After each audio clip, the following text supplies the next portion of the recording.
Yeah, it's a conundrum. It's something that believers have wrestled with for centuries. And it's a fair question. If God is king and God is sovereign and God does what he desires, then how can he hold human beings responsible? As some have formulated it, how can he be the king and the judge?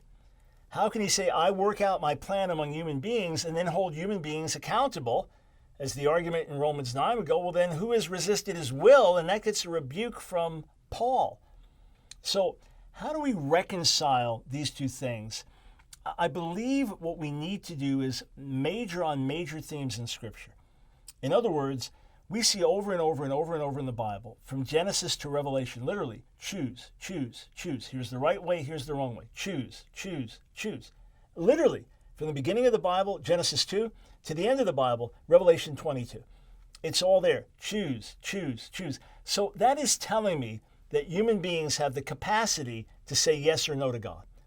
That human beings have the capacity to obey or disobey. Now, blinded, darkened in sin, we need God's grace to save us. We cannot save ourselves. We need God's grace to bring us to him. But he's given us a will to say yes or no. That's presupposed through the whole of the Bible. And we also see through the whole of the Bible that many things happen that God is displeased with, that he's not happy with, that he judges and says, I didn't want this. I didn't want this. I wanted this. But he gave us a choice, and therefore he judges us and punishes us accordingly. But what's the goal of all this? Romans, the 11th chapter. Romans, the 11th chapter. Paul, blown away, says, oh, the depth of the riches and wisdom and knowledge of God, how unsearchable are his judgments and how inscrutable his ways. He's so far above us in what he does. But what's the end goal?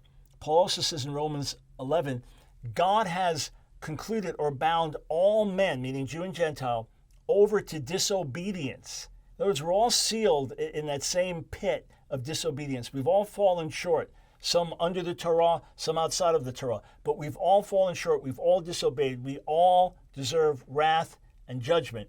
And God has put us all in that same boat. Why? So that he may have mercy on all.